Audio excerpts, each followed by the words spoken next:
साल 2019 लोकसभा का चुनाव। तस्वीरें बदली हुई थी। नरेंद्र मोदी के कई सहयोगी थे। चुनाव के नतीजे जब निकलकर सामने आए तो 40 में से 39 सीटें एनडीए के खेमे में। उस वक्त कांग्रेस को महज एक सीट। लेकिन अब तस्वीरें बदली हुई है। गंगा के इस पार और गंगा के उस पार कई जो तस्वीरें हैं वो अलग अलग दिखाई पड़ रही है। साल 2019 के बाद साल 2024, 5 सालों में बहुत कुछ बदला। 19 के बाद साल 2020 में बिहार में विधानसभा के चुनाव होते हैं और एनडीए की सरकार में जो रिजल्ट आते हैं वो चौंकाने वाले आते हैं। नीतीश कुमार जो बिहार के मुख्यमंत्री थे, उनकी पार्टी तीसरे नंबर पे चली जाती है। राजद जो विपक्ष की पार्टी थी, लोकसभा में एक भी सीट नहीं जीत पाई थी, वो विधानसभा में बिहार की सबसे बड़ी पार्टी बनकर उभरी। कांग्रेस वामदल के साथ गठबंधन हुआ, नतीजा सबके सामने था। बीजेपी और नीतीश कुमार एनडीए के साथ मिलकर बड़ी मुश्किल से सरकार बनाए और चला रहे थे। 2022 आते आते यह गठबंधन टूट गया और फिर नीतीश का मन बदला और वो राजद के साथ गठबंधन में चले गए, सरकार बना लिए। लेकिन 24 आते आते 17 महीनों में नीतीश कुमार का फिर से मोह भंग हुआ और वापस एनडीए में चले गए और 24 का चुनाव नीतीश कुमार एनडीए के साथ लड़ रहे हैं। एनडीए के अंदर सीट बंटवारा भी हो गया। 17 seat BJP, 16 seat JDU, 5 seat Chirag Paswan की पार्टी को और 1 सीट उपेंद्र कुशवाहा और 1 सीट जीताराम मांझी।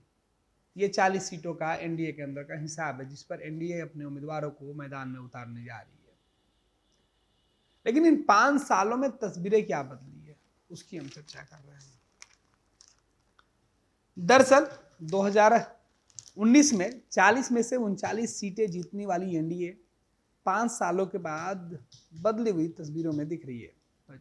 इस बार गंगा के इस पार और उस पार दोनों तरफ करीब 1/4 सीटें ऐसी है जहां इस बार डगर उतनी सरपट नहीं दिख रही है जितनी पिछली लोकसभा चुनाव में एनडीए के लिए दिखाई पड़ रही थी। उस वक्त ऐन चुनाव के पहले पुलवामा आतंकी हमले के बाद उठे राष्ट्र प्रेम के जुआर ने भी एनडीए के पक्ष में एकदम से हवा मोड़ दी थी। इस हमले में बिहार के 2 जवान भी शहीद हुए थे। 2019 के लोकसभा चुनाव में एनडीए को महागठबंधन के करीब 20% अधिक वोट मिले थे। इसके बावजूद दक्षिण बिहार की करीब 4 सीटों पर करीबी मुकाबला भी रहा। जहानाबाद में जेडीयू प्रत्याशी मात्र 1751 वोटों से जीते थे। यहां दूसरे स्थान पर राजद के सुरेंद्र यादव थे। तब पूर्व मुख्यमंत्री जीताराम मांझी की पार्टी हिंदुस्तानी अवाम मोर्चा और उपेंद्र कुशवाहा की पार्टी राष्ट्रीय लोक समता पार्टी महागठबंधन के साथ थी। लेकिन अब तस्वीरें बदली है। उपेंद्र कुशवाहा और जीताराम मांझी इस बार महागठबंधन नहीं बल्कि एनडीए गठबंधन के साथ है। अब दक्षिण बिहार के अंदर जो तस्वीरें इस बार दिखाई पड़ रही है उसमें जीताराम मांझी और उपेंद्र कुशवाहा एनडीए के घटक दल हैं। दक्षिण बिहार में यह एनडीए के लिए सबसे बड़ा इत्मीनान वाला पल हो सकता है या इनकी उपस्थिति एनडीए के अंदर जो है जीत की उम्मीदें बढ़ाती हुई दिखाई पड़ रही है। वहीं अगर चुनौतियों की बात करें तो राजद का जो गठबंधन है वामदल के साथ, वो मगध और शाहाबाद के विधानसभा चुनाव में असर दिखा चुका है। अगर 2020 के चुनाव के नतीजे अगर थोड़े भी 2024 के लोकसभा चुनाव पर असर करते हैं तो मांझी और कुशवाहा का साथ मिलने के बावजूद भी एनडीए की राहें मुश्किल हो सकती है। अब कठिन चुनाव परिदृश्य के मद्देनजर दोनों गठबंधन में कुछ ज्यादा ही माथापच्ची हो रही है।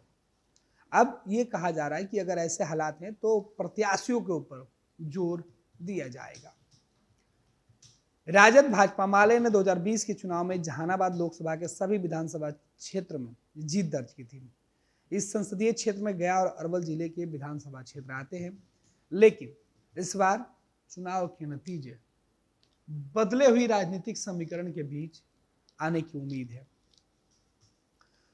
दूसरी तरफ अगर बातें कर ले गंगा के दूसरे छोर की, वाल्मीकि नगर, पश्चिम चंपारण, पूर्वी चंपारण, शिवहर, सीतामढ़ी, मधुबनी, झंझारपुर, पूर्णिया, दरभंगा मुजफ्फरपुर, गोपालगंज, हाजीपुर, उजियारपुर, समस्तीपुर, बेगूसराय से पटना या उन इलाकों की बात करें जो गंगा के दूसरे छोर पे हैं, उनका समीकरण एक बार फिर से बदला बदला नजर आ रहा है, क्योंकि ये सीटें मिथिलांचल, तिरहुत और वंजिकाचल अंग प्रदेश और मध्य मगध के क्षेत्रों का है। सबसे ज्यादा जिन 11 सीटों पर उलटफेर होने की उम्मीदें हैं उसमें सुपौल, अररिया, कटिहार, मधेपुरा, वैशाली, महाराजगंज, सारण, भागलपुर, बांका, सासाराम, बक्सर की ये सीटें हैं। कोसी, सीमांचल, सारण, अंग और शाहाबाद के पॉकेट। किशनगंज सीट कांग्रेस बीते 3 चुनाव में लगातार जीतती रही है और इन 11 सीटों पर एनडीए के लिए जो दावेदारी है फिलहाल तो सीटिंग है, लेकिन आगे इनके जो मार्जिन वोट है जो 2019 के चुनाव में रहे हैं वो चौंकाने वाले रहे हैं।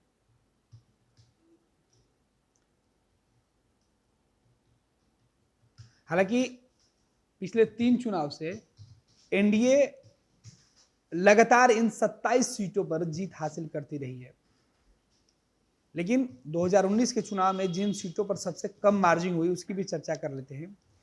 किशनगंज, कटिहार, मधेपुरा, महाराजगंज, पाटलिपुत्र और जहानाबाद, ये सीटें भले ही एक किशनगंज की सीटें छोड़ दे तो बाकी सीटें एनडीए गठबंधन ने जीता जरूर, लेकिन जीत और हार का अंतर बेहद कम होने की वजह से इन सीटों पर काफी चर्चा रही। कहा यह गया कि यह सीट अगर थोड़ी सी महागठबंधन के लोग और मेहनत करते तो जीत की जो तस्वीरें थी वो बदल सकती थी। इस बीच गठबंधन के स्वरूप 2009 में जो रहा वो एनडीए के 32, यूपीए के 2 चुनाव कांग्रेस अकेले लड़ी थी। भाजपा, जेडीयू और लोजपा का राजद के साथ गठबंधन था। आपको बता दें कि 2009 से लेकर 2019 तक जो राजनीतिक दलों का गठबंधन रहा वो अलग अलग तरीके से दिखाई पड़ रहा था। 2009 में एनडीए के 32 सांसद हुआ करते थे तो यूपीए के 2। यह चुनाव कांग्रेस अकेले लड़ी थी। भाजपा, जेडीयू, लोजपा।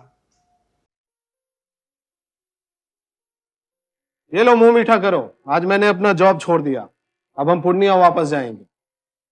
जॉब छोड़ दिया है? मतलब ये घर कैसे चलेगा? हम करेंगे क्या? और माँ बाबूजी क्या बोलेंगे? इसलिए मैं एक और मिठाई का डब्बा लाया। अपने बिजनेस के लिए लोन अप्रूव हो गया। अरे लोन अप्रूव हो गया वो तो ठीक है, लेकिन पूर्णिया में हम रहेंगे कहाँ? अपना घर भी तो नहीं है वहां। इसलिए तो एक और मिठाई का डब्बा अलग से लाया हूं। हमने पूर्णिया में घर ले लिया है, पूर्णिया के ई होम्स पैनोरमा में। पूर्णिया में पैनोरमा ग्रुप लेकर आए हैं ई होम्स पैनोरमा। बड़ा घर, आलीशान जिंदगी और अत्याधुनिक सुविधाओं के संग। अरे अब क्यों मुंह मीठा करवा रही हो? क्योंकि हम घर वापसी जो कर रहे हैं। घर वापसी की खुशी पूर्णिया में ई होम्स पैनोरमा के संग। E homes panorama, luxurious lifestyle redefined.